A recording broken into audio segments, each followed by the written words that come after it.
എല്ലാവരോടും നന്ദി പറയാണ്. ഓരോരുത്തരും എടുത്തു പറയേണ്ട ആവശ്യമൊന്നുമില്ല. എല്ലാവരും ഒരേപോലെ തന്നെ എനിക്ക് സഹായിച്ചിട്ടുണ്ട്. അതുകൊണ്ട് എല്ലാവരോടും നന്ദി പറയും. മുൻപ് പലപ്പോഴും പ്രതികരിച്ചപ്പോഴൊക്കെ പറഞ്ഞിട്ട് ജോലി പ്രധാനപ്പെട്ടതാണ്, പ്രത്യേകിച്ച് കോഴിക്കോട് ജോലിയിൽ തുടരാൻ കഴിയില്ല എന്നാണ്.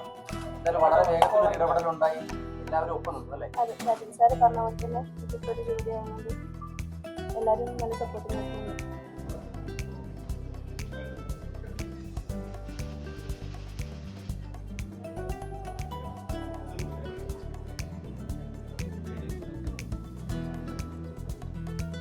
നമ്മൾ ഗവൺമെന്റിൽ നിന്ന് വരുന്ന എല്ലാ തപാലുകളും അല്ലെങ്കിൽ ജനങ്ങളുടെ പരാതികൾ വരുന്ന എല്ലാ പരാതികൾ വരുന്ന സെക്ഷനാണ് തപാൽ സെക്ഷൻ.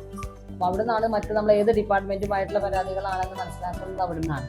അപ്പോൾ അവിടേക്ക് നമ്മൾ പരാതി കൈമാറ്റം ചെയ്തിട്ട് അവിടെ തിരിച്ചവർ നടത്തുന്ന നടപടിക്രമങ്ങൾ പൂർത്തിയായ ശേഷം നമ്മൾ കക്ഷികൾക്ക് മറുപടി കൊടുക്കുകയാണ് ചെയ്യുന്നത്. അപ്പോൾ അങ്ങനെ ഒരു സെക്ഷനിൽ ഇരുന്ന് കഴിഞ്ഞാൽ ജനങ്ങളുമായിട്ട് ഏറ്റവും കൂടുതൽ ജനങ്ങളുടെ പ്രശ്നങ്ങൾ എന്താണെന്ന് മനസ്സിലാക്കാനും അത് എത്രയും വേഗം ആ ഡിപ്പാർട്ട്മെന്റിലേക്ക് അയച്ചിട്ട് അതിനുള്ളൊരു പരിഹാരം കാണാനും കഴിയുന്നൊരു സെക്ഷനാണ്. അപ്പം അത് നമ്മൾ